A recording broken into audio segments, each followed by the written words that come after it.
nanti akan banyak kata-kata yang keluar, yaitu transaksi keuangan gitu ya, transaksi. Nah, transaksi itu apa sih? Gue akan jelaskan.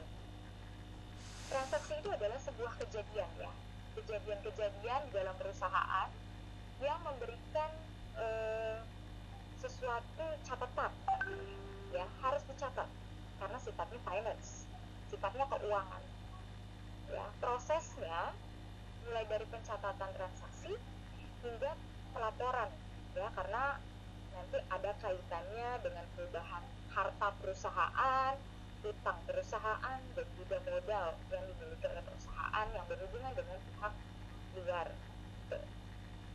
Itulah yang disebut dengan transaksi keuangan ya. Menurut sumbernya di sini dikatakan bahwa bukti transaksi itu terdiri dari dua ya, bukti transaksi intern dan bukti transaksi ekstern. Bukti transaksi intern ini nanti yang akan membuatnya adalah perusahaan itu sendiri.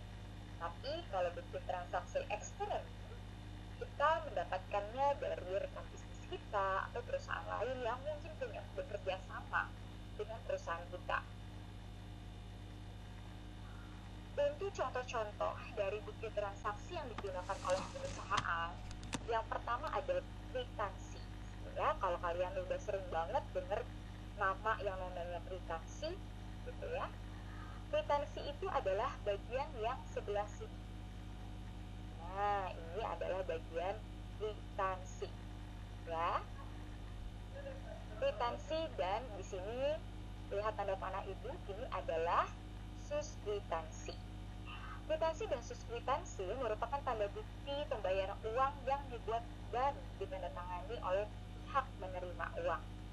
Nah, kwitansi ini bersifat tunai. Jadi kalau misalkan untuk pembayaran yang bersifat non tunai tidak dapat menggunakan kwitansi. Gitu.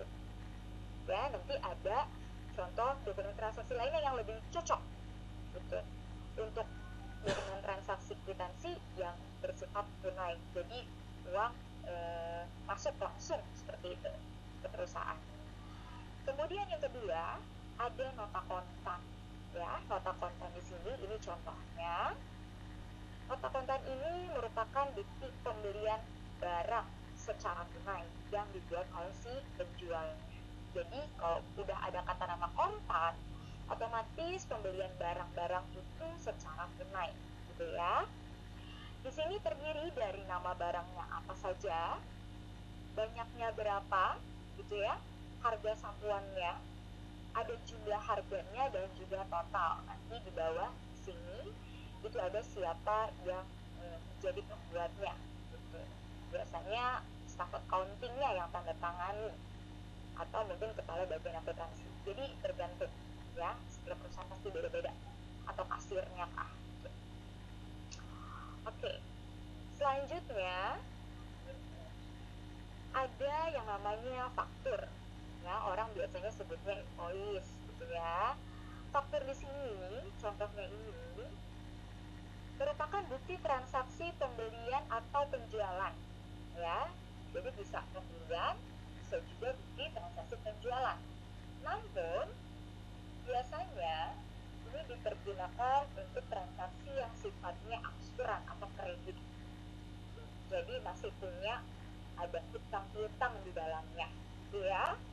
Di dalamnya juga sama, cuman yang membedakan di sini ada tanggal, nomor faktur,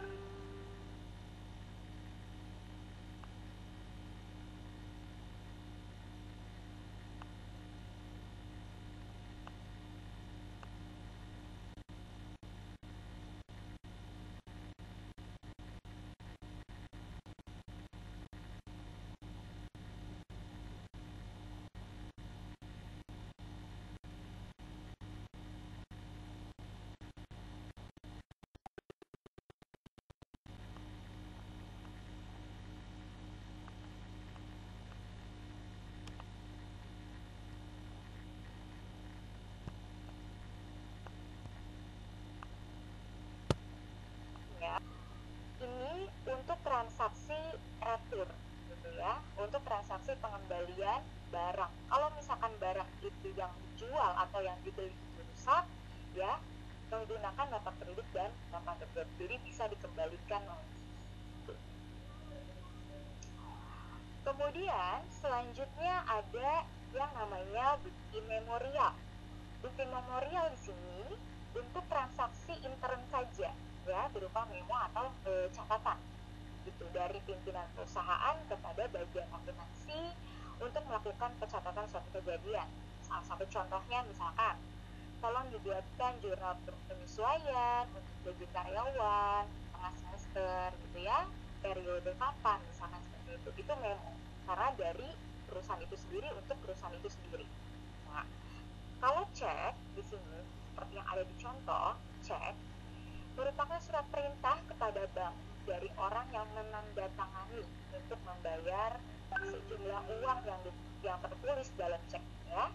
Jadi nggak semua orang bisa untuk mencairkan cek tersebut atau yang tidak tertera di dalam situ, gitu, ya.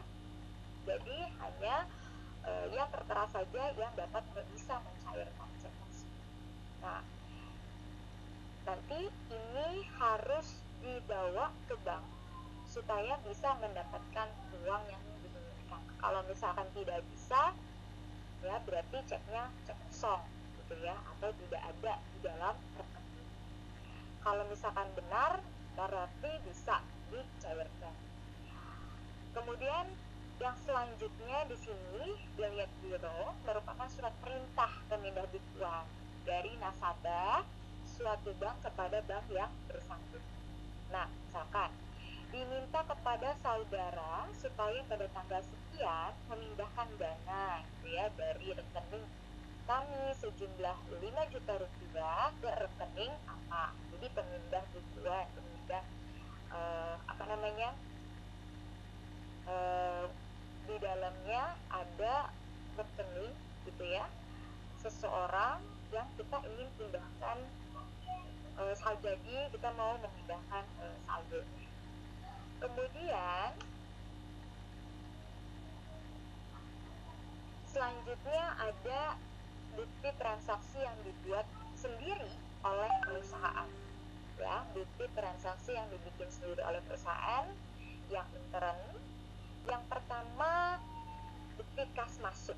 Nah, jadi perusahaan sendiri membuat bukti transaksi supaya kita punya backup-nya, punya bukti-buktinya, kapan uang masuk atau kapan uang keluar nantinya, seperti itu ya. Jadi semuanya harus dipertanggungjawabkan. Jadi segala sesuatu transaksi itu kalau di dalam akuntansi harus dipertanggungjawabkan dengan membuat bukti transaksi dan laporan keuangan tentunya. Nah, untuk bukti kas masuk ini atau BKM disingkat, bukti untuk mencatat transaksi penerimaan uang tunai. Jadi seluruh uang tunai ya dibuat bukti kas masuknya. Dari mana aja sumbernya, dari siapa, perusahaan mana, untuk pembayaran apa, ya, gitu. Yang kedua, bukti kas keluar atau BKM atau BKK ya, sorry. Nah, di sini bukti kas keluar, bukti untuk mencatat transaksi pengeluaran secara tunai, gitu ya. Jadi kalau misalkan ingin melakukan pembayaran terkait dengan apapun secara tunai, perusahaan juga membuat bukti kas keluar supaya tercatat dan ada buktinya untuk dipertanggungjawabkan ke depannya. Karena kan pasti ada auditnya. Kemudian yang ketiga, faktur penjualan. Nah, faktur penjualan ini bukti untuk kita membuktikan transaksi penjualan barang, tapi penjualan barangnya secara kredit, ya. Kemudian bukti pembelian, ya, untuk membukukan transaksi pembelian. Nah, pembeliannya juga secara kredit. Kemudian ada bukti umum. Bukti umum ini bukti untuk membukukan transaksi yang mungkin tidak dapat menggunakan bukti transaksi lainnya, ya, seperti retur dan kalau ada penyesuaian gitu ya, atau member jurnal penyesuaian. Kemudian ini contoh-contohnya dari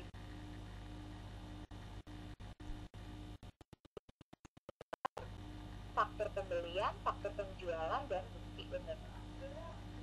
Oke, untuk bukti kas masuk di sini ya, kata-katanya kalau kita menerima uang udah pasti diterima. Jadi kalau misalkan kalian melihat soal, ya, soal bentuk transaksi tentunya, atau soal seperti ini, gitu ya. Jadi akan nanti diberikan bukti kas masuk, kemudian kalian harus menganalisis ini tentang apa sih, gitu ya.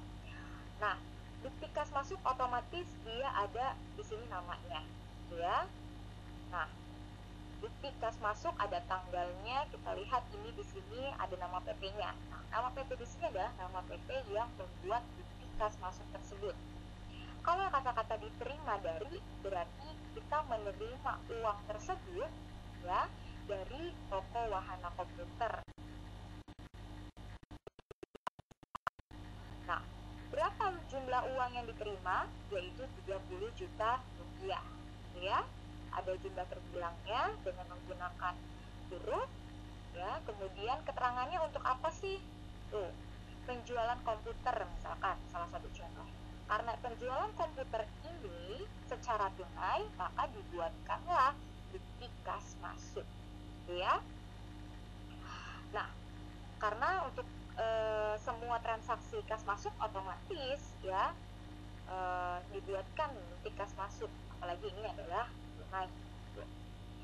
Kemudian jangan lupa untuk menyertakan akunnya ya, berarti kalau ada kas masuk apa? Kasnya pasti bertambah gitu ya, dan ada di sini penjualan kalau terkait dengan penjualan. Oke.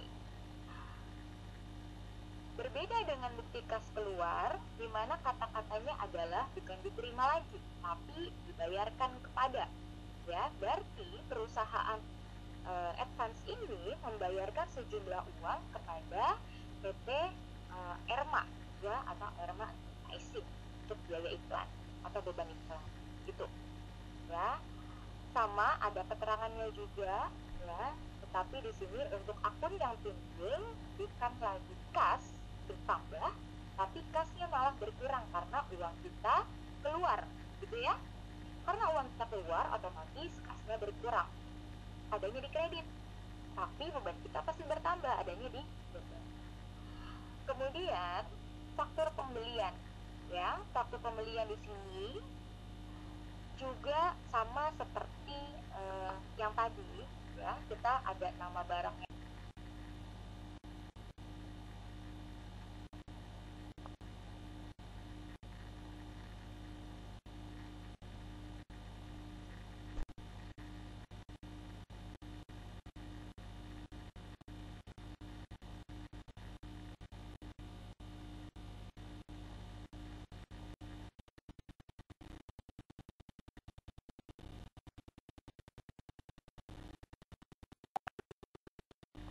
Tambah adanya di kredit.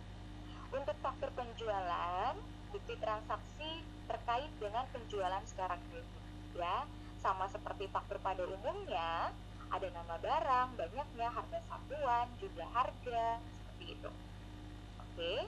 Kemudian ada akun yang terkaitnya ya, ada akun terkaitnya di sini apa? Kalau kita melakukan penjualan secara kredit tentunya ya, ada piutang dagang yang bertambah, kemudian penjualan kredit gitu ya.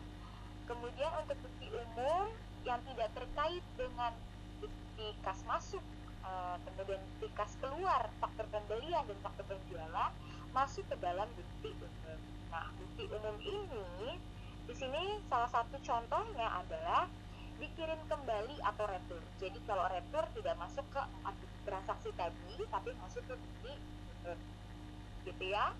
Nah, jadi retur atau pengembalian barang.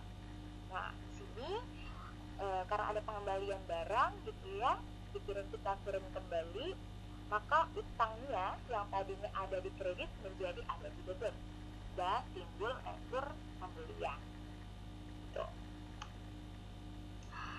Kemudian yang kedua, kita akan membahas mengenai menganalisis dokumen transaksi gitu ya.